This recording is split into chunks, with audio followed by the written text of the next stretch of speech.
Can we start with the when you became leader of the Labour Party and the legacy of the 1992 election defeat, and in particular the shadow budget proposals, the idea that you would increase tax to increase benefits, which, as it were, provided a context against which you were needing to think about then both your electoral strategy but also the sort of governing ideas of the New Labour project. How did those things sort of shape your approach to thinking about welfare and pensions in the period in the run-up to becoming Prime Minister?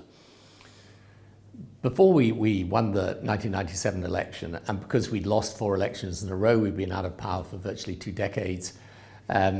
So we were extremely cautious at that point, for political reasons, of doing anything that suggested we were going to raise people's taxes. I mean, the Labour Party had a history of being seen as a high tax party. The 1992 shadow budget had been a presentational success, but politically, frankly, difficult. And, I learned 2 lessons out of that. One, which is, don't hand your opponents an easy object to attack. And secondly, kind of the absurdity, because in the end, the entirety of that shadow budget was £3.6 billion, which nowadays I know is a kind of rounding error in the government accounts. But at that point, politically assumed, dramatic proportions in the context of the 1992 election campaign. So, for those political reasons, I was really focused on the politics of it. I was determined not to end up with large-scale welfare commitments that ended up with large-scale taxation commitments. And then coming to office in your first term then, the focus was on means testing, using tax credits and other measures to lift the poorest out of poverty. But can you say what it was that then changed in the environment in your first to second terms about pensions that made you think actually this needs a different approach? Well, one of the things about government is that you come into power, and it's the most extraordinary thing, politics, really. Because only in politics would you put people in positions of huge responsibility with no discernible qualifications, because you win the election, which is a qualification as a politician, but it's not a qualification as an executive, right? And what you realize when you become you leave opposition and come into government is that the skill set that you require to win is completely different from the skill set you require to govern. Skill set of winning is being a great persuader. The skill set of governing is to be a great executive. And so in the first term, we were still dealing with things in quite a political way. I mean, a lot of people think, my first term was the radical term, and then second term got overshadowed by foreign policy post 9/11 and so on. But actually, we were a much better government in the second term in terms of our ability to seize issues in a deep way and start to make proper far-reaching change. So in our first term, we were concerned about pensioner poverty, which is a huge issue, and we wanted to deal with it. We had difficulties, revolt over a very small prices-related rise of the state pension causes a big difficulty early in government.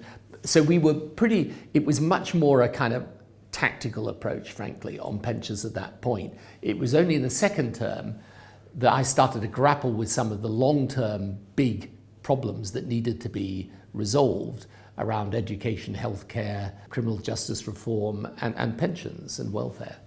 How does pensions come to occupy its place alongside things which had always been your priority, like education, albeit that you were taking a different approach? What made it kind of one of your top rank issues domestically? I think I felt in the second term, particularly again with a very large majority, that we had a real obligation to try and tackle some of the long-term problems. Now, one of those was how were universities going to be funded in circumstances where it was increasingly obvious that if we utilised them in the right way, universities would become actually a major engine of the economy and not just a place of learning for people. So that was what pushed us towards a more radical approach on higher education. And then in relation to pensions, it was obvious that the numbers of people who were relying on state pension was rising. Your traditional defined benefit pensions were declining, and then people were living longer, more healthily, and the younger generation was going to have to start paying more and more for the older generation. So there were obvious challenges in pensions around cost and sustainability. You decided at that point to set up the Turner Commission, Adair Turner and two others, John Hills and Jeannie Drake. That isn't a sort of standard royal commission. And I just wonder if you'd say a little bit about that, because there is a perception in the literature that royal commissions had their day. Was there a sort of conscious decision then to say, actually, look, let's not create a big royal commission, let's do something much more focused? Yes, absolutely. We decided to do this in a different way based on experience. The trouble with royal commissions, they have this grand title and these quite large commissions, and they just ended up with the lowest common denominator policy. So I was really determined on this to choose, one high quality leader of it, and then we added in time two other actually very high quality people, one from the more academic side was John Hills, and then Jeannie Drake from the trade union side, but people who were sensible people, because it's like anything else in life, the quality of what you produce depends on the quality of the people producing it. And, to do this in a way where I had someone of sufficient intellectual weight and rigor, flanked by two others likewise, that were going to produce an answer. And I said to them all the way through, leave me to handle the politics. I'll handle the politics. What I want to know from you is what's right. And we had done something a little similar, not quite the same, with the Low Pay Commission and the minimum wage. I mean, we never had a minimum wage in the UK. People have been trying for 100 years. It was a fierce bone of contention politically between business and the Conservatives on the one side and trade unions and Labour on the other. But, I knew if it was going to settle down as a reform, it had to be done in a way that the methodology of reform and almost the psychology of it had to be right. So the Low Pay Commission brought business and the unions together. It was a moderate and clearly, grounded in reality type of exercise. And the result of it is that the minimum wage then became part of the architecture.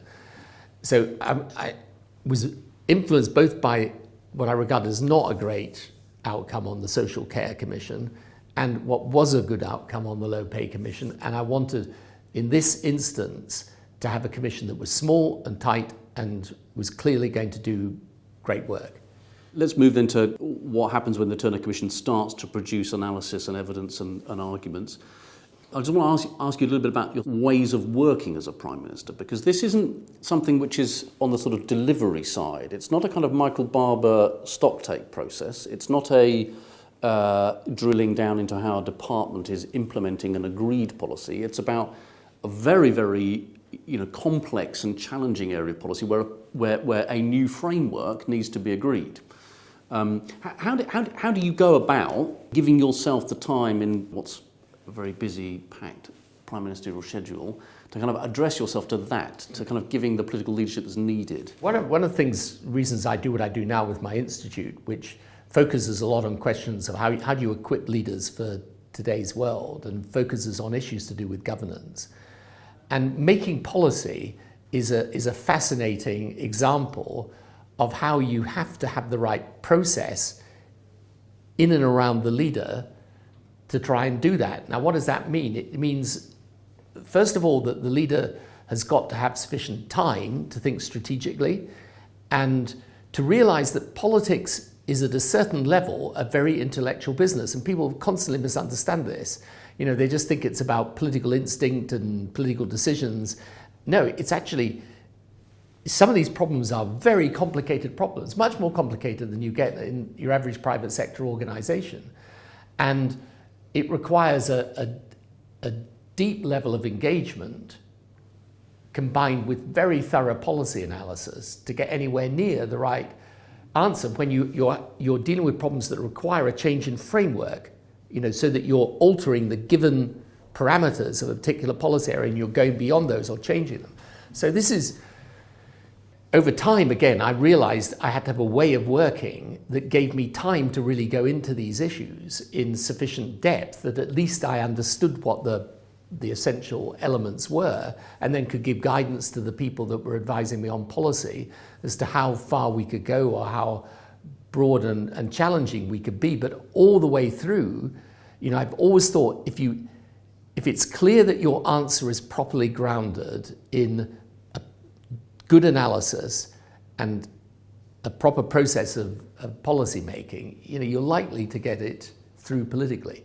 So, something that each of those that we've interviewed have said is that it was because the Turner Commission's costings could not be challenged, that they were watertight, that you were able to make then the political argument for the reforms that were being proposed. Yeah, no, the benefit of the analysis that Adair and his colleagues did was that I was able to say, okay, but if you got a better answer, then let's hear it. But you can't ignore this problem, and it's a very clear and an obvious problem that's, by the way, going on all over the developed world. So, we have to deal with it, and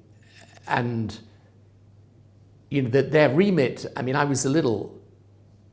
Because there was some disagreements with the Treasury as to how the remit should be drawn up and so on.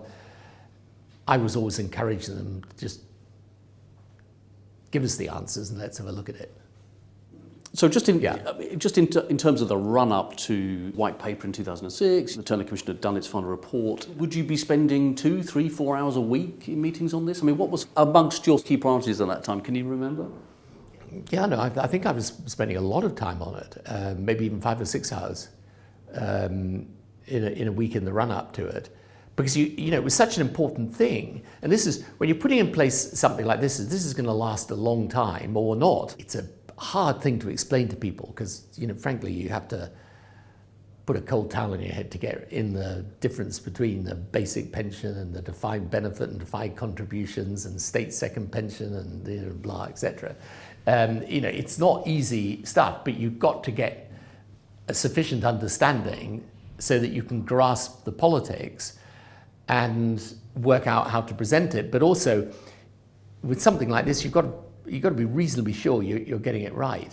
One of the things that people often say about these reforms is it requires some concession from everybody. Can you just say a little bit about wider reform processes where those stakeholders and where the wider public has to be convinced of what is quite a big set of proposals? I think when you're doing something like pensions reform or any reform that's got big implications for people and is going to affect their lives, this is something they will notice. Okay. The methodology of reform is incredibly important. How you set it up, the credibility of the setup, the credibility of the analysis that describes the problem, and then the credibility of the solution. And all of that depends on, I think, people recognizing, one, that it's driven by evidence and not by ideology. Two, that if there's pain fairly spread, and if there's gain is fairly spread. And three, what all of that means is that you try and bring the different parts of the debate together. But we very deliberately decided that it all had to begin with an analysis that was published and that was going to be pretty undefeatable as a piece of work. Because the thing I always find with people is if you actually explain to them that really is a problem, they will come round to it. So raising the basic pension age at which you could receive it, it's one of these things when you first suggest it to people, they're against it because they think you're just taking money away, and I've made my contributions on this basis. And why? They're going to be against it. Why would you be in favour of it? But once you explain the evidence to people, and some of what we did with the Department of Work and Pensions was to do sort of almost like citizens' jury type of engagement. Once you explain it to people, they understand. And part of the problem in politics today is you need the space to be able to convince people of long-term reform, and you need to engage with people in a way that forces them to realize that politicians are dealing with difficult decisions in which you can't please everybody, and you're going to have to make difficult choices. And frankly, if the politicians aren't making difficult choices, then they're not really governing in the way they have a duty to govern. And if the public doesn't understand the need for difficult choices, that allows a whole populist type of politics to exploit this and try and tell people there's some simple solution to their problems when usually there isn't. And pensions is a classic example. There's no simple solution to it. If you're going to provide for people in their old age, you're going to have to find a way of the taxpayer contributing to that people think is fair, generationally fair between different groups of pensioners, fair in the sense of meeting the needs of people who may, for reasons that are completely beyond their control, become destitute or fall on hard times, and at the same time making sure people have a sense of personal responsibility to provide for their own future rather than simply leaving it to the general body of taxpayers. So these are difficult things that are never going to be easy to resolve, and therefore how you do it and the methodology and almost the psychology of reform becomes extremely important. One of the arguments made here is that partly the nature of the issue, that you're addressing something in the long term and you can then have a decent run up to it, so it's appropriate that you have a commission and then a process of reform and then implementation which takes place over a number of different governments. And partly also the argument that you give Turner time, you're not trying to do this, they can run for a couple of years, produce the analysis, that seems to be important here too. Yes, definitely. And then the other is, it has been argued that the public were prepared to accept reforms and indeed sort of soft compulsion into saving more in their pensions, even actually in a period after a financial crisis when these reforms start coming in and their wages are stagnant, they're still accepting the reforms on the basis that they think that everybody can agree that you need a decent pension in retirement, and actually they're prepared to accept that their responsibilities to save are meaningful ones, whereas in some other areas of policy they don't accept it's legitimate for the state to ask them to do things. So is that your sense of it? That is my sense of it. And it's also that people, they're well aware of the fact that people are living longer, living more healthy lives for a longer period. I don't think most people of my generation and below, certainly below, do not, I think, view retirement in the way that my father's generation or my mother's generation viewed it. The world's just changed. It's no great news, but the change is a very profound one in the sense that, when after the war and pension provision was in existence at that time, people could expect to work until a certain age. At that age, stop working, go into retirement, and they would, have a few years, frankly, before they passed away. Okay. Today, I don't think people look at their lives in that way at all. They don't look at their working lives in the same way. They don't look at the concept of retirement. Lots of people would expect to be doing something well into their late 60s, early 70s, and maybe beyond that, if they can. Which is why I think, in the end, when it comes to something like social care, there's going to have to be at some point a massive rethink of that and how it works. And all of these things are going to change pretty radically again at a certain point. But in relation to pensions, I think establishing that we just had to come to terms with that modern reality was probably the single biggest thing that the Pension Commission did. Just on this point about the sort of sense of a change in the electorate, 2017, your age was a better predictor of how you voted than your social class. And that change had been building up over some time. Were you conscious of a kind of emerging age divide in politics at all at this time? Did this feature in your thinking? Or was it simply that you were conscious of this demographic change and that was the most important thing to prepare for, rather than, say, a block of older voters who might have a certain view of any reforms you might propose? Well, I think we were always aware that, the older voters were a growing number, and I always used to say to people that interactions with pensioners on any subject didn't always lead you to the conclusion that people got more mellow with their old age. They could be pretty hardcore, actually. But no, what I think did start to come home to me more was the gap between the people who felt the changing world, globalization, multicultural society, technology becoming a major part of our lives, the people who were comfortable with that world and the people who were not comfortable. Now, the people who were not comfortable tended to be older. Not always, by the way, at all, but tended to be older. The people who were comfortable with that world tended to be younger. That's the change I noticed. But I think, to be honest, with these, we're talking about, pre-financial crash and pre-Brexit and all of that, I think it was really the cost question that was pushing me. Because I didn't want to be in a situation where we weren't dealing with long-term questions, and I wanted to make sure that we were putting in place sustainable reforms that would basically be, whether it was in the field of devolution, pensions, welfare, whatever it was, that would last for the long term. How you now think about pensions reform in the kind of key priorities of your final term and a half of office? Where do you rank this as in terms of your achievements? I always thought that pensions reform was the thing that we did really well, but most people don't even remember. But the test of reforms is always, do they get rid of them or not?